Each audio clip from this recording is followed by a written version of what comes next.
दोस्तों नमस्कार। छोटा राजन के ऊपर जो वीडियो सीरीज बनाई गई है उसका ये 5वां और आखिरी पार्ट है। दुबई से डी कंपनी का हेड ऑफिस कराची शिफ्ट हो चुका था। पाकिस्तान में कराची में क्लिफ्टन बीच के नजदीक दाऊद ने एक विला खरीदी किया था, वो वहां पे रहता था। दाऊद जहां रहता था कराची के अंदर, उसके नजदीक एक दरगाह था जिस दरगाह के ऊपर दाऊद अक्सर आया करता था। सुनील सावंत और मिर्जा दिलशाद बेग, इन दो बड़े डी कंपनी के लीडर्स को मारने के बाद छोटा राजन का टारगेट अब था खुद दाऊद। छोटा राजन का प्लान यह था कि दाऊद को कराची में ही मारा जाए। पाकिस्तानी आर्मी, आईएसआई और कराची पुलिस तीनों के प्रोटेक्शन के बीच में दाऊद को पकड़ के मारा जाए, यह प्लान था। जब भी दाऊद उस दरगाह के ऊपर आएगा जहां पे भीड़ होगी, वहां पे छोटा राजन के लोग पहुंचेंगे और दाऊद का एनकाउंटर कर देंगे या दाऊद का असैसिनेशन कर देंगे। छोटा राजन ने 7 लोगों की एक टीम बनाई इस काम के लिए। उन्हें पहले इंडिया से नेपाल भेजा गया और उसके बाद नेपाल से पाकिस्तान भेजा गया ताकि कोई डाउट ना हो। प्लान के मुताबिक 7 लोग रेडी थे, दाऊद का वेट कर रहे थे, लेकिन कोइंसिडेंटली उस दिन दाऊद दरगाह के ऊपर आया ही नहीं और इसीलिए प्लान कैंसिल करना पड़ा। दाऊद का और डी कंपनी का बहुत बड़ा ड्रग्स का कारोबार चलता था साउथ ईस्ट एशिया में। छोटा राजन को यह पूरा ड्रग्स का कारोबार अपने हाथ में लेना था। जब से छोटा राजन दुबई से भागा था, वो सीधा मलेशिया गया था। मलेशिया के अंदर के कुआलालंपुर में वो रह रहा था। कुआलालंपुर में रहकर साउथ ईस्ट एशिया का ड्रग्स का मार्केट कैप्चर करना या उसको कंट्रोल करना पॉसिबल नहीं था। उसके लिए बैंकॉक में, थाईलैंड के बैंकॉक में आके रहना जरूरी था। इसीलिए मलेशिया के कुआलालंपुर से छोटा राजन शिफ्ट हो गया थाईलैंड के बैंकॉक के अंदर। बैंकॉक में एक एरिया है जिसका नाम है सुकुमवित। इस सुकुमवित एरिया के अंदर छोटा राजन एक फ्लैट लेकर रहने लगा। छोटा राजन के साथ उसका सबसे भरोसेमंद शूटर रोहित वर्मा की बीवी और उसकी एक छोटी बच्ची, ये सभी लोग छोटा राजन के साथ ही सुकुमवित एरिया में बैंकॉक में रहने लगे। थाईलैंड के अंदर जब छोटा राजन दाखिल हुआ, तब वो जिस पासपोर्ट के ऊपर आया था, उस पासपोर्ट के ऊपर उसका नाम था विजय दमन। थाईलैंड में आने के बाद, सेटल होने के बाद, बैंकॉक में सेटल होने के बाद छोटा राजन ने वहां पर अपनी एक खुद की कंपनी भी शुरू कर दी। हालांकि शुरुआत में वो टूरिस्ट वीजा पे आया था, बाद में उसने बिजनेस वीजा के लिए अप्लाई कर दिया था। उस कंपनी का नाम था दमन इंपोर्ट एंड एक्सपोर्ट। इस कंपनी के नाम नीचे थाईलैंड से हांगकांग ड्राई फिश एक्सपोर्ट किया जाता था छोटा राजन की तरफ से। थाईलैंड का ड्रग मार्केट, बैंकॉक का ड्रग मार्केट वर्ल्ड का one of the biggest drug market है। थाईलैंड के अंदर आने के बाद छोटा राजन ने थाईलैंड से इंडिया ड्रग्स स्मगल करना शुरू कर दिया। उसने उस बिजनेस के अंदर उस बिजनेस को अपने हाथ में लेना शुरू कर दिया। लेकिन इसकी भनक शरद शेट्टी को लग चुकी थी कि अब थाईलैंड के अंदर छोटा राजन ड्रग्स के बिजनेस में एक्टिव हो चुका है। उतना ही नहीं तो उसे यह भी पता चला था कि छोटा राजन मलेशिया से अब थाईलैंड परमानेंटली शिफ्ट हो चुका है और वो बैंकॉक में रह रहा है। शरद शेट्टी ने यह बात छोटा शकील को बता दी। छोटा शकील की तरफ से 5 लोगों की एक टीम तैयार की गई जिसे लीड कर रहा था मुन्ना झिंगाड़ा। ये 5 लोग बैंकॉक भेजे गए। बैंकॉक के सुकुमवित एरिया के अंदर एक सोसाइटी थी जिसका नाम था सावन कोर्ट। इस सोसाइटी के अंदर छोटा राजन रोहित वर्मा की बेटी और रोहित वर्मा की बीवी के साथ रह रहा था। इस फ्लैट की डोरबेल बजी 15 सितंबर 2000 के दिन। जब पूछा गया कि कौन है, तब यह बोला गया कि पिज्जा डिलीवरी बॉय है। जैसे ही रोहित वर्मा ने दरवाजा खोला, मुन्ना झिंगाड़ा ने फायरिंग करना शुरू किया, अंधाधुंध फायरिंग करना शुरू कर दिया। On the spot Rohit Verma मर चुका था। रोहित वर्मा की बीवी को भी गोलियां लगी हुई थी और वो नीचे गिर चुकी थी।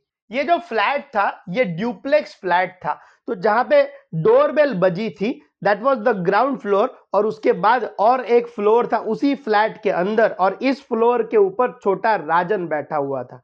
जैसे ही गोलियों की आवाज सुनी, छोटा राजन अपनी पिस्टल लेकर नीचे आने लगा और नीचे आते ही उसने भी फायरिंग करना शुरू कर दिया। मुन्ना झिंगाड़ा और उसकी टीम ने छोटा राजन के ऊपर भी फायरिंग कर दी।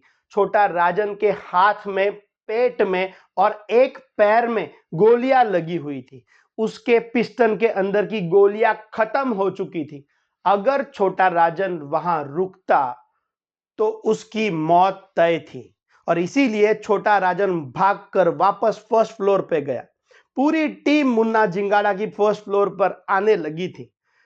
उतने ही समय के अंदर छोटा राजन ने एक फायर एग्जिट देखा। उस फायर एग्जिट में से वो टेरेस पे गया और टेरेस से सीधा उसने नीचे छलांग लगाई। नीचे गिरने के बाद छोटा राजन वापस उठने की कंडीशन में नहीं था। उसका एक पैर फ्रैक्चर हो चुका था, उसकी पेट में गोलियां लगी हुई थी, उसके हाथों में गोलियां लगी हुई थी, लेकिन ऐसे कंडीशन में भी वो उठा और भागने की कोशिश करने लगा। मुन्ना झिंगाड़ा की टीम वापस नीचे उतर रही थी। आज किसी भी कीमत पे छोटा राजन को मारना उनका उद्देश्य था। दूसरा कोई चांस ही नहीं था छोटा राजन को बचाने का। लेकिन एक मिरेकल हुआ। अचानक से वहां पे थाईलैंड पुलिस की एक टीम पहुंची, उनकी सायरन वाली गाड़ियां पहुंची। पुलिस को देखकर मुन्ना झिंगाड़ा और उनकी टीम वहां से भाग गए।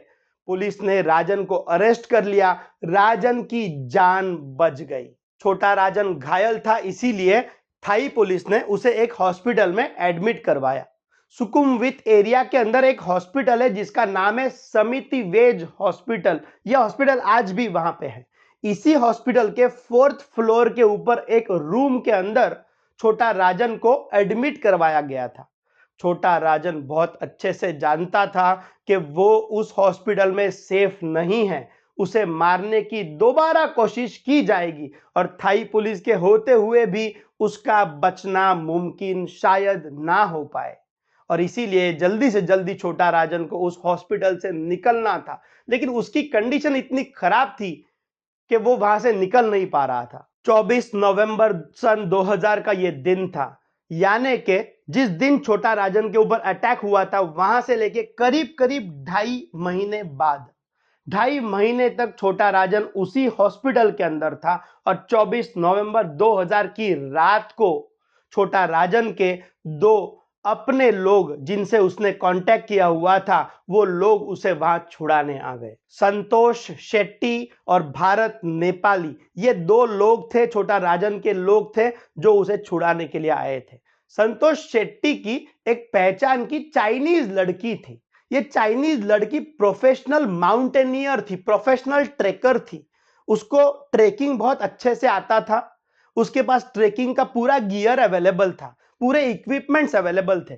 संतोष शेट्टी ने उस चाइनीज लड़की से वो सारे इक्विपमेंट्स ले लिए, बेसिक ट्रेनिंग भी ले ली। 24 नवंबर 2000 की रात को संतोष शेट्टी और भारत नेपाली बाहर की तरफ से, समिति वेज हॉस्पिटल के बाहर की तरफ से पाइप्स पे चढ़ के ऊपर आए 4th फ्लोर तक। उन्होंने उस पूरे गियर का, ट्रेकिंग गियर का इस्तेमाल किया। वो 4th फ्लोर की खिड़की तक पहुंचे, खिड़की से अंदर आए। छोटा राजन को उन्होंने बाहर निकाला। छोटा राजन को हार्नेस बांधा गया था और धीरे धीरे पुली की मदद से छोटा राजन को नीचे उतारा गया। छोटा राजन सेफली उस हॉस्पिटल से बाहर निकल चुका था, थाई पुलिस को खबर लगे बगैर। थाईलैंड के एक बिजनेसमैन ने छोटा राजन को वहां पे एक मिलिट्री व्हीकल प्रोवाइड किया। उस मिलिट्री व्हीकल के अंदर ये तीनों बैठे, संतोष शेट्टी, छोटा राजन, भारत नेपाल, ये तीनों लोग उस मिलिट्री व्हीकल में बैठे और वो व्हीकल सीधा थाईलैंड से उन्हें कंबोडिया लेके गया। ऐसा कहते हैं कि कंबोडिया का किसी स्टेट का कोई गवर्नर था जो छोटा राजन का बहुत पहचान का था। जैसे ही थाईलैंड से कंबोडिया के अंदर छोटा राजन की गाड़ी आई, वहां पे उस गवर्नर का हेलीकॉप्टर छोटा राजन को लेने आया था और वहां से फिर वो उनके हाइडआउट के अंदर, कंबोडिया के हाइडआउट के अंदर चले गए। राजन का ये जो एस्केप हुआ था थाईलैंड से कंबोडिया, उसके अंदर यह भी कहा जाता है कि इंडियन इंटेलिजेंस ऑफिसर्स ने छोटा राजन की मदद की थी। कंबोडिया पहुंचने के बाद राजन रिकवर होने लगा। उसे हेल्दी होना जरूरी था, उसको जो गोलियां लगी थी उसमें से रिकवर होना जरूरी था, लेकिन मन में लगी आग अब और बढ़ चुकी थी। उसे बदला लेना था डी कंपनी से। साथ ही साथ वो ये भी समझ गया था कि अब राजन के लिए किसी एक लोकेशन के ऊपर ज्यादा दिन तक रहना खतरे से खाली नहीं है। रिकवर होने के बाद छोटा राजन वेरी फ्रीक्वेंटली अपने ठिकाने बदलने लगा। साउथ ईस्ट एशिया के अंदर जकार्ता, कुआलालंपुर, बाली ऐसे अलग अलग जगह पर थोड़े थोड़े दिन तक छोटा राजन रहने लगा। कुछ सोर्सेस की अगर माने तो कुछ दिन के लिए, कुछ महीनों के लिए छोटा राजन ईरान के तेहरान में भी जाके रुका था। छोटा राजन के लोकेशंस बदल रहे थे, लेकिन उसका मकसद नहीं। मुंबई के ऊपर छोटा राजन की पैनी नजर थी। मुंबई के अंदर एक टॉप का होटेलियर था, एक बिजनेसमैन था जिसका होटल्स का बिजनेस था। उसका एक होटल था जिसका नाम था होटल गोल्डन क्राउन। इसके अलावा उसके और भी कई बिजनेसेस थे जिसका, और उस बंदे का नाम था जया शेट्टी। ये जया शेट्टी जो है, ये छोटा शकील का बहुत बड़ा सपोर्टर था। जया शेट्टी को छोटा राजन का कॉल आया प्रोटेक्शन मनी मांगने के लिए। जया शेट्टी ने मुंह पर छोटा राजन को पैसे देने से मना कर दिया, साफ मना कर दिया। जया शेट्टी के मन में एक बात क्लियर थी कि अब छोटा राजन के ऊपर अटैक हो चुका है, छोटा राजन जगह जगह पर भाग रहा है, तो अभी राजन गैंग के अंदर कोई दम बचा नहीं है और मुझे तो छोटा शकील का सपोर्ट मिला हुआ है, तो मुझे छोटा राजन से डरने की तो कोई जरूरत नहीं है। जया शेट्टी ने साफ शब्दों में छोटा राजन को प्रोटेक्शन मनी देने से मना कर दिया। 4 मई 2001 का वो दिन था। जया शेट्टी को उसी के होटल प्रीमाइसिस के अंदर छोटा राजन के लोगों ने ठोक दिया। मुंबई की बिजनेस कम्युनिटी को, मुंबई के अंडरवर्ल्ड को और डी कंपनी को जो लग रहा था छोटा राजन की गैंग खत्म हो चुकी है, छोटा राजन खत्म हो चुका है, वो कंप्लीटली गलत था। जया शेट्टी के मर्डर से वो बात साबित हो गई कि Chhota Rajan is still alive and active. ऐसे में 2002 का ये टाइम पीरियड है जिसकी मैं बात कर रहा हूं। 2002 के अंदर छोटा राजन को यह बात पता चली कि उसके ऊपर जो बैंकॉक के अंदर उसके ऊपर अटैक हुआ था, तो उसके बैंकॉक के लोकेशन की खबर छोटा शकील को शरद शेट्टी ने प्रोवाइड की थी। ये बात छोटा राजन को पता चली। उतना ही नहीं तो और कुछ लोग जो छोटा राजन के अपने लोग थे, ये लोग भी शरद शेट्टी के साथ शामिल थे, उन्होंने भी छोटा राजन के साथ गद्दारी की थी। ये बात भी छोटा राजन को पता चली। चेंबूर के अंदर एक होटल बिजनेसमैन था जिसका नाम था विनोद शेट्टी। विनोद शेट्टी अगर देखा जाए तो विनोद शेट्टी छोटा राजन का सपोर्टर था, क्योंकि वो चेंबूर से था, छोटा राजन भी चेंबूर से था। लेकिन छोटा राजन को पता चला कि विनोद शेट्टी ने शरद शेट्टी को कॉल करके छोटा राजन के बैंकॉक के लोकेशन के बारे में बताया था। उतना ही नहीं तो छोटा राजन के अपने 2 शूटर्स, उसके अपने लोग शरद सोअन्स और मनोज कोटियन, इन दोनों ने भी शरद शेट्टी को कॉल करके छोटा राजन की बैंकॉक के अंदर की सुकुमो के अंदर की जो एग्जैक्ट सोसाइटी थी, जो एग्जैक्ट फ्लैट नंबर था, ये जानकारी भी शरद शेट्टी को छोटा राजन के अपने लोगों ने ही दी थी। जब छोटा राजन को इन तीनों के बारे में पता चला, शरद सोअन्स, मनोज कोटियन और जो होटल बिजनेसमैन था विनोद शेट्टी, इन तीनों के बारे में जब उसे पता चला, तब वो आग बबूला हो चुका था। उसने छोटा राजन ने इन तीनों को मरवा दिया। अब बारी थी शरद शेट्टी की। शरद शेट्टी डी कंपनी का फाइनेंस संभालता था, पूरा का पूरा फाइनेंस संभालता था, इंडिया का फाइनेंस और इंटरनेशनल ट्रांजैक्शंस, बाकी के माफियाओं के साथ के जो भी ट्रांजैक्शंस था, फाइनेंस का पार्ट शरद शेट्टी देखता था। उतना ही नहीं तो वो खुद भी एक बहुत बड़ा बिजनेसमैन बन चुका था। दुबई के अंदर उसके कई सारे बिजनेसेस थे। दुबई के अंदर उसने बड़े बड़े होटल्स खरीदी करके रखे थे। होटल रीजेंट पैलेस और होटल रीगल, ऐसे बड़े बड़े होटल शरद शेट्टी के खुद के थे। अपने बिजनेस के सिलसिले में शरद शेट्टी अक्सर कराची से दुबई जाया करता था। छोटा राजन को खबर लगी थी कि 19 जनवरी 2003 के दिन शरद शेट्टी दुबई के अंदर है। इसी दिन छोटा राजन के कुछ लोगों ने शरद शेट्टी को दुबई के अंदर इंडिया क्लब नाम की जो जगह है, इंडिया क्लब नाम का जो क्लब है, उस क्लब के अंदर घेर लिया। ये टाइम पीरियड था करीब रात का 8 साढ़े 8 बजे का टाइम पीरियड था। शरद शेट्टी को छोटा राजन के लोगों ने घेर लिया। शरद शेट्टी के बॉडी में करीब करीब 20 गोलियां ठूसी गई, 20 गोलियां उसे मारी गई।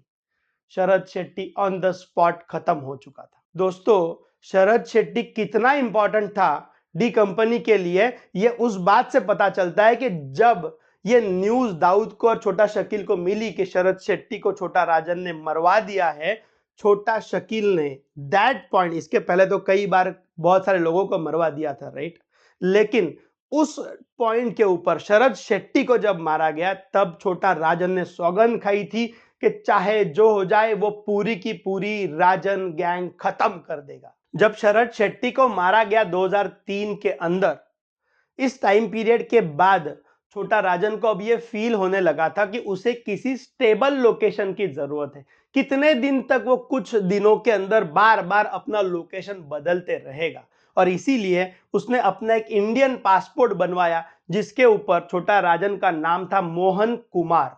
इस इंडियन पासपोर्ट को लेके छोटा राजन चला गया ऑस्ट्रेलिया करीब करीब 2004 के अंदर। 2005 के अंदर एक ऐसी खबर आई, एक ऐसी न्यूज आई जिसके अंदर छोटा राजन को एक चांस दिखाई दे रहा था। दाऊद की एक बेटी थी जिसका नाम था महरूख। इस महरूख की शादी तय हुई थी जुनैद मियांदाद से। जी हां दोस्तों, ये जुनैद मियांदाद जो है ये पाकिस्तान के मशहूर क्रिकेटर जावेद मियांदाद का बेटा है। ये जो शादी होने वाली थी 2005 के अंदर, छोटा राजन के मन में एक बात आई कि इस शादी के अंदर कुछ भी करके दाऊद तो आएगा ही। अपने बेटी की शादी है, उस शादी के अंदर दाऊद सबके सामने आएगा, पब्लिक के अंदर आएगा, और वहीं पे उसी शादी के अंदर उसे मारने का एक बहुत अच्छा चांस छोटा राजन को दिखाई दे रहा था। छोटा राजन कई बार इंडियन इंटेलिजेंस के कांटेक्ट में आते रहता था। आखिरकार छोटा राजन को दुबई से भागने में भी तो इंडियन इंटेलिजेंस ने ही हेल्प की थी। इस बार छोटा राजन ने इंडियन इंटेलिजेंस ऑफिसर्स को कांटेक्ट किया और इस प्लान की जानकारी दी कि 2005 के अंदर जब दाऊद के बेटी की शादी है, उसी शादी के अंदर घुस के दाऊद को मारा जा सकता है। उसके लिए मैं शूटर्स प्रोवाइड कर सकता हूं, मुझे आपके हेल्प की जरूरत है। प्लान सुनने के बाद इंडियन इंटेलिजेंस ब्यूरो स्पेसिफिकली उसके जो उस वक्त के जो चीफ थे अजीत डोवाल, वो भी इस प्लान के अंदर इंटरेस्टेड थे। उन्होंने भी इस प्लान को ग्रीन फ्लैग दिखाया। इस बार चाहे जो हो जाए, इस बार छोटा राजन को दाऊद को मारना ही था। प्लान बहुत ही फुल प्रूफ होना जरूरी था और इसीलिए इस प्लान के लिए छोटा राजन ने चुना अपने सबसे भरोसेमंद शूटर्स को, विकी मल्होत्रा और फरीद तनाशा। इन दोनों को इस प्लान के लिए, खासकर इस प्लान के लिए दिल्ली भेजा गया। दिल्ली के एक होटल में ये दोनों रुके हुए थे और आप बिलीव नहीं करोगे, लेकिन उस होटल रूम के अंदर खुद अजीत डोभाल वहां पे आए थे और इन दोनों को डिटेल समझा रहे थे। प्लान की पूरी डिटेल में प्लानिंग हो रही थी, लेकिन दाऊद को इस प्लान की भनक लग चुकी थी। उसका नेटवर्क अंडरवर्ल्ड के अंदर भी, मुंबई पुलिस के अंदर भी, इंडिया के पॉलिटिशियंस के अंदर भी दाऊद का नेटवर्क बहुत स्ट्रांग था। कैसे ये खबर लीक हुई पता नहीं, लेकिन दाऊद को इस चीज की भनक लग चुकी थी। दाऊद का एक कांटेक्ट था मुंबई पुलिस के अंदर जिसका नाम था सीनियर इंस्पेक्टर असलम मोमिन। दाऊद ने असलम मोमिन को यह खबर भिजवाई कि विकी मल्होत्रा इंडिया में हैं। उतना ही नहीं तो उसने यह भी बता दिया कि दिल्ली के अंदर वो एग्जैक्टली किस होटल के अंदर रुका हुआ है। असलम मोमिन को जब यह खबर मिली तो असलम मोमिन ने यह खबर मुंबई क्राइम ब्रांच के सीनियर ऑफिसर्स को बता दी।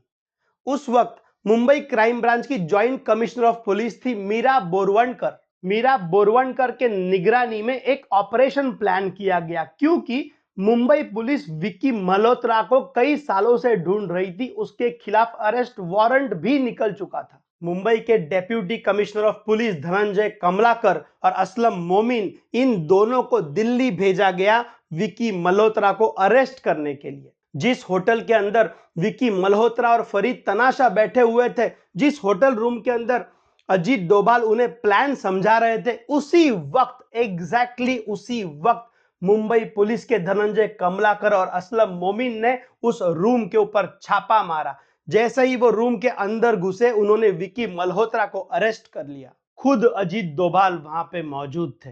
उन्होंने कई बार मुंबई पुलिस को समझाने की कोशिश की, सिचुएशन की सीरियसनेस बताने की कोशिश की। उतना ही नहीं तो वो खुद आईबी चीफ थे, उन्होंने अपनी आइडेंटिटी वहां पे बता दी, लेकिन पुलिस, मुंबई पुलिस एक बात सुनने को तैयार नहीं थी। उन्होंने विकी मल्होत्रा को अरेस्ट किया, वो उसे लेकर मुंबई आ गए। दाऊद को मारने का यह दूसरा प्लान भी मुंबई पुलिस के इंटरवेंशन की वजह से खराब हो गया, फेल हो गया। कुछ महीनों बाद इंक्वायरी जब हुई, तब यह पता चला कि असलम मोमिन के डायरेक्ट कॉन्टैक्ट्स थे दाऊद के साथ। उसे, असलम मोमिन को सर्विस से निकाल दिया गया, सस्पेंड किया गया। और एक प्रेस कॉन्फ्रेंस के अंदर मीरा बोरवनकर ने यह क्लैरिफिकेशन दे दिया कि यह मुंबई पुलिस और इंटेलिजेंस ब्यूरो के बीच में कोई कम्युनिकेशन ना होने की वजह से यह मिसकंसेप्शन हुआ है। छोटा राजन को अब यह लगने लगा था कि उसका और उसकी गैंग का मुंबई के ऊपर जो कंट्रोल था वो अब कम होने लगा है। उसकी गैंग के कई लोग मारे जा चुके थे, कई शूटर्स उसके गैंग के अलग हो चुके थे, कि कई अलग अलग गैंग्स के अंदर शामिल हो चुके थे। और इसीलिए छोटा राजन ने अब नई रिक्रूटमेंट शुरू कर दी। नए लड़कों को राजन गैंग के अंदर भर्ती किया जाने लगा। जब भी नए लड़कों को भर्ती किया जाता है तो उन्हें पैसों के साथ साथ हथियार भी प्रोवाइड करने पड़ते हैं। छोटा राजन आमतौर पर कंटेनर्स के अंदर भरकर अपने हथियार इंडिया के अंदर स्मगल करवाता था। बहुत छोटे छोटे पैचेस के अंदर, बैग्स के अंदर वो हथियार जो है वो इंडिया के अंदर लेकर आता था। लेकिन इस बार जरूरत बहुत ज्यादा थी और इसीलिए एक कंटेनर के अंदर 27 बैरल्स थे, 27 बैरल्स थे। उन 27 बैरल्स के अंदर के 26 बैरल्स के अंदर ग्रीस भरा गया। ऐसा ग्रीस जो 2 व्हीलर्स और 4 व्हीलर्स के अंदर काम आता है, वो वाला ग्रीस भरा गया 26 बैरल्स के अंदर। एक बैरल के अंदर पूरे हथियार भरे गए। ये हथियार बहुत हाई एंड, बहुत ही सोफिस्टिकेटेड हथियार थे और बहुत महंगे भी थे।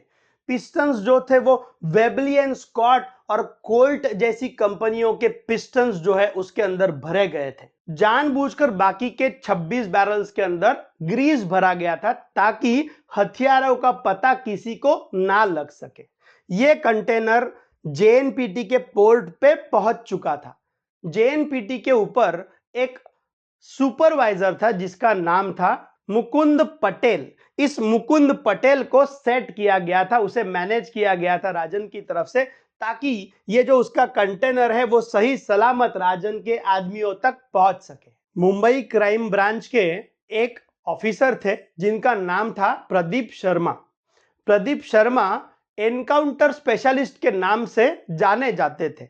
उनका खबरी का नेटवर्क बहुत ही तगड़ा था। प्रदीप शर्मा के एक खबरी ने मुकुंद पटेल के पास, जो सुपरवाइजर की जिसकी मैं बात कर रहा था, जेएनपीटी के सुपरवाइजर की, उस मुकुंद पटेल के पास एक हाई एंड महंगी पिस्तौल देखी और उस खबरी को थोड़ा सा डाउट हुआ। यह बात उस खबरी ने प्रदीप शर्मा को बता दी। प्रदीप शर्मा ने मुकुंद पटेल को पकड़ा और मुकुंद पटेल के जरिए उस कंटेनर को ट्रैक किया गया। उस कंटेनर के अंदर जितने भी हथियार थे वो सारे के सारे 20 मई 2005 के दिन मुंबई पुलिस के तरफ से पकड़े गए। इतने महंगे हथियारों का पकड़ा जाना छोटा राजन के लिए और उसकी गैंग के लिए बहुत बड़ा झटका था। उसकी गैंग धीरे धीरे वीक होते जा रही थी और इस झटके की वजह से, ये जो हथियार पकड़े गए थे उसकी वजह से बहुत बड़ा शॉक राजन गैंग को लगा था। और दोस्तों यही वो फेज था, एग्जैक्टली यही 2005 का जो टाइम पीरियड मैं बता रहा हूं, यही वो फेज था जब राजन पैरानॉइड हो चुका था। उसके बैंकॉक के ठिकाने का लीक होना, उसके दाऊद के प्लान के बारे में जो इंफॉर्मेशन थी उसका लीक होना, और अब तो ये जो हथियार पकड़े गए थे इसकी इंफॉर्मेशन का लीक होना। इतनी सारी कांस्टेंट जो शॉक लगे थे, कांस्टेंट जो झटके लगे थे राजन को, इसकी वजह से अब छोटा राजन किसी के ऊपर भी भरोसा कर नहीं पा रहा था। उसके इस बर्ताव की वजह से वो, क्योंकि वो किसी के ऊपर भरोसा ही नहीं कर पा रहा था, उसके खुद के लोगों पर भी वो भरोसा नहीं करता था, और इस बिहेवियर की वजह से धीरे धीरे छोटा राजन से लोग जो है वो अलग होते गए। छोटा राजन का बहुत पुराना एक साथी था जिसका नाम था गुरु साटम। बैंकॉक के ऊपर जब अटैक हुआ छोटा राजन के ऊपर, उसके बाद छोटा राजन ने गुरु साटम के ऊपर भरोसा करना बंद कर दिया था। गुरु साटम छोटा राजन से अलग हो चुका था। रवि पुजारी, जिसे छोटा राजन ने अंडरवर्ल्ड की एबीसीडी सिखाई थी, वो राजन का चेला था, वो भी छोटा राजन से अब अलग हो चुका था।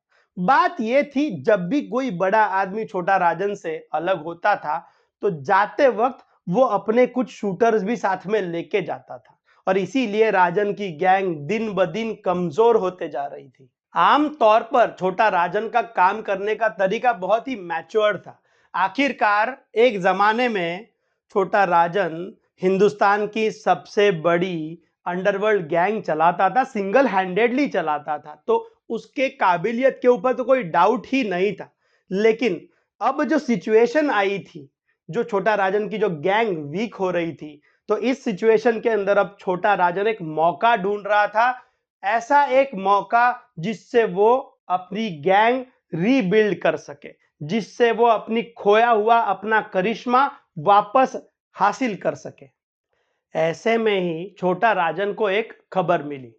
उन दिनों मिड डे नाम का जो पेपर था, न्यूज़पेपर, उस न्यूज़पेपर के अंदर एक इन्वेस्टिगेटिव जर्नलिस्ट राइट करते थे, उसके अंदर कॉलम्स लिखते थे, और उस जर्नलिस्ट का नाम था ज्योतिर्मय डे।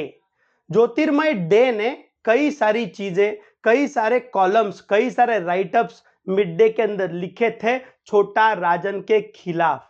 उन राइटअप्स के अंदर छोटा राजन की घटती पावर, उसकी बढ़ती बीमारियां, ये सारी चीजें जो है वो बार बार ज्योतिर्मय डे की तरफ से लिखी जा रही थी। छोटा राजन की जो कोशिश थी उस वक्त अपनी एक इमेज बनाने की, एक राष्ट्रभक्त डॉन की इमेज बनाने की, स्पेशली 1993 के ब्लास्ट के बाद की ये बात है। उसने ये बात जो है वो कॉन्शियसली की गई थी। छोटा राजन की एक हिंदू डॉन, एक राष्ट्रभक्त डॉन की एक इमेज जो है वो बनाने की कोशिश की गई थी, और इसी कोशिश को ज्योतिर्मय डे ने अपने राइटअप्स के अंदर चैलेंज किया था। छोटा राजन को ऐसा लगने लगा था कि ये जो ज्योतिर्मय डे है, जिन्हें लोग जेडे के नाम से भी बुलाते थे, तो छोटा राजन को यह लगता था कि जेडे जो है ये बार बार मेरे ही बारे में बुरा लिखता है, बाकी किसी गैंगस्टर के बारे में बुरा लिखता नहीं है। तो उसे ये डाउट भी होने लगा था कि जेडे शायद डी कंपनी के लिए काम करता है। कई बार छोटा राजन की तरफ से, उसके आदमियों की तरफ से धमकियां मिलने के बावजूद भी जेडे मिड डे के अंदर आर्टिकल्स लिखते गए, छोटा राजन के खिलाफ बात करते ही गए। उतना ही नहीं, तो छोटा राजन को एक खबर मिली थी कि जेडे की तरफ से, ज्योतिर्मय डे की तरफ से एक बुक लिखी जा रही है। उस बुक का नाम था चिंधी, रैग्स टू रिचेस्ट, ये नाम था उस बुक का। छोटा राजन को खबर यह मिली थी कि इस बुक के अंदर छोटा राजन को एक पेटी क्रिमिनल, एक मामूली अपराधी के तौर पे पेश किया गया है, उसे पिक्चराइज किया गया है, ना कि एक बहुत बड़े अंडरवर्ल्ड डॉन के रूप में। और यह बहुत बड़ा इंसल्ट लग रहा था छोटा राजन को। आखिरकार छोटा राजन ने जेडे को मारने का हुक्म दे ही दिया। अमूमन तौर पर अंडरवर्ल्ड की तरफ से कभी भी किसी भी जर्नलिस्ट को मारा नहीं जाता था, एज मच एज पॉसिबल। अगर बहुत ही एक्सट्रीम हो जाए तो बात अलग है। छोटा राजन के लिए भी यह केस एक्सट्रीम हो चुकी थी। 11 जून 2011 के दिन सतीश कालिया, जो छोटा राजन के गैंग का मेंबर था, सतीश कालिया और दो लोगों ने मिलकर, टोटल तीन लोगों ने मिलकर मुंबई के अंदर जो एरिया है, पवई नाम का एक एरिया है, इस पवई के एरिया के अंदर 11 जून 2011 के दिन ज्योतिर्मय डे को गोलियां मारी गई, ज्योतिर्मय डे का खून किया गया। दोपहर के करीब 3-3:30 बजे का यह वक्त था। ज्योतिर्मय डे अपने मोटरसाइकिल से कहीं जा रहे थे। जब वो पवई के एरिया से पास हो रहे थे, उसी वक्त उन्हें घेरा गया, रोका गया, उन्हें मारा गया पवई के ही एरिया में। ज्योतिर्मय डे को मारना छोटा राजन का गलत डिसीजन था, क्योंकि इस मर्डर के बाद छोटा राजन की जो बची कुची नेशनलिस्ट डॉन की जो इमेज थी वो भी खत्म हो चुकी थी। पूरी मीडिया फैटर्निटी छोटा राजन के पीछे लग चुकी थी, उसके खिलाफ हो चुकी थी। बाद में इसी केस के अंदर, ज्योतिर्मय डे के मर्डर केस के अंदर ही छोटा राजन को लाइफ इम्प्रिजनमेंट की सजा सुनाई गई। चारों तरफ से छोटा राजन के ऊपर प्रेशर बढ़ने लगा था, सब लोग उसके अगेंस्ट हो चुके थे। ऐसे में ही छोटा राजन को एक खबर मिली कि उसका ऑस्ट्रेलिया का जो हाइडआउट है उसका पता भी डी कंपनी को चल चुका है, उसके ऊपर कभी भी अटैक हो सकता है। यह बात सुनने के बाद छोटा राजन को अब ऑस्ट्रेलिया छोड़ना जरूरी बन चुका था। छोटा राजन ने ऑस्ट्रेलिया के अंदर का अपना सारा सामान समेटा और वो ऑस्ट्रेलिया से उसने इंडोनेशिया के बाली की फ्लाइट पकड़ ली। इस तरफ ऑस्ट्रेलियन पुलिस को भी टिप मिल चुकी थी कि छोटा राजन ऑस्ट्रेलिया के अंदर रह रहा है, लेकिन वो कुछ भी करे उसके पहले ही छोटा राजन बाली की फ्लाइट के अंदर बैठ चुका था। ऑस्ट्रेलियन पुलिस ने छोटा राजन की टिप इंडोनेशियन पुलिस को इंटरपोल के जरिए दे दी थी। जैसे ही राजन बाली के अंदर लैंड किया, वैसे ही इंडोनेशियन पुलिस ने उसे अरेस्ट कर लिया।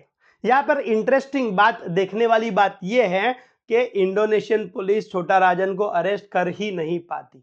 वो उसे इस तरह से, उसने अपना हुरिया बदला हुआ था कि इंडोनेशियन पुलिस उसे रिकॉग्नाइज नहीं कर पाई थी। ये तो एक छोटी सी गलती हो गई। वहां पे चेकिंग जब हो रहा था एयरपोर्ट के ऊपर, तब राजन को जब उसका नाम पूछा गया, उसके पास जो पासपोर्ट था उसके ऊपर नाम था मोहन कुमार, लेकिन गलती से छोटा राजन ने अपना नाम राजन निकालजे बोल दिया और पुलिस जो है वो चौकन्ना हो चुकी थी। इमीडिएटली पुलिस ने उसे अरेस्ट कर लिया बाली के अंदर। कुछ थियरीज दोस्तों ऐसी है कि राजन को अरेस्ट किया गया था, यह बात सच है, लेकिन राजन खुद अपने आप को अरेस्ट करवाना चाहता था, ऐसी भी कुछ थियरीज है। क्योंकि बार बार राजन अपना हाइडआउट बदल रहा था, हर जगह पर उसे खतरा था, और इसीलिए अब राजन समझ चुका था कि अगर कोई एक सेफ और स्टेबल जगह है जहां से वो अपना गैंग शांति से चला सकता है और सेफ भी रह सकता है, तो वो दूसरी तीसरी कोई नहीं है, वो है हिंदुस्तान की जेल। और इसीलिए कुछ थियरीज ये भी कहती है कि राजन अपने आप को अरेस्ट करवाना चाहता था, इसीलिए वो अरेस्ट हुआ। इंडोनेशिया ने राजन को एक्स्ट्राडाइट किया हिंदुस्तान के पास, उसे लाया गया, बाली से इंडिया लाया गया। आज राजन को इंडिया की सबसे फेमस और सबसे सेफ जेल के अंदर रखा गया है। उस जेल का नाम है तिहाड़ जेल। तिहाड़ जेल के अंदर वो अपनी सजा काट रहा है। उसके ऊपर करीब करीब 500 से ज्यादा एक्सटॉर्शन के केसेस है, कई सारे मर्डर्स के केसेस है। और ये जो जेडे थी, जो ज्योतिर्मय डे का जो मर्डर हुआ था, इस केस के अंदर उसे लाइफ इम्प्रिजनमेंट की जो सजा हुई थी, यह सजा हाल में राजन तिहाड़ जेल के अंदर काट रहा है। दोस्तों यहां पर मैं एक सवाल पूछना चाहता हूं और उसका जवाब मुझे मेरे व्यूअर्स से चाहिए, आपसे चाहिए। आपको क्या लगता है, तिहाड़ के अंदर छोटा राजन जो अभी है, जिसकी करीब करीब एस्टिमेटेड नेटवर्थ करीब करीब 1000 करोड़ के आसपास बताई जाती है, ऐसा आदमी जिसके पास इतना पैसा है, यह आदमी तिहाड़ के अंदर बहुत ही दुख भरी जिंदगी बिताता होगा या सुख चैन से ऐशो आराम से रहता होगा? क्या लगता है आपको? उसे स्ट्रिक्ट सर्वेलेंस के अंडर रखा होगा या उसके पास मोबाइल, इंटरनेट और टीवी के साथ बाकी सारी चीजें बहुत ही इजीली अवेलेबल होगी जेल के अंदर? आपका रिप्लाई, आपका आंसर मुझे कमेंट में जरूर बताना। ये जो वीडियो था छोटा राजन के ऊपर का, ये 5वां वीडियो था और आखिरी वीडियो था। हर एक वीडियो हमने बहुत ही डिटेल में रिसर्च करके बनाया हुआ है। इसके अंदर एक भी चीज ऐसी नहीं है जो हमने हमारे मन से बताई है। हर एक फैक्ट, हर एक डेट, हर एक इंसान का नाम, जगह का नाम, हर एक इंसिडेंस किसी ना किसी सोर्स के अंदर लिखा हुआ है और उन ऑथेंटिक सोर्सेस का रेफरेंस लेकर ही हमने इस वीडियो सीरीज को बनाया है। अगर आपने इसके पहले के 4 वीडियोज अगर नहीं देखे हैं तो याद से देखना, इस वीडियो को जरूर लाइक करना, चैनल को जरूर सब्सक्राइब करना, क्योंकि इसके बाद नेक्स्ट वीडियो हम और ऐसे ही किसी खूंखार अंडरवर्ल्ड डॉन के ऊपर बनाने वाले हैं। ये वीडियो ज़रूर आपको पसंद आएगा, तो इसीलिए सब्सक्राइब ज़रूर करना और वीडियो को ज़रूर लाइक करना। Thank you.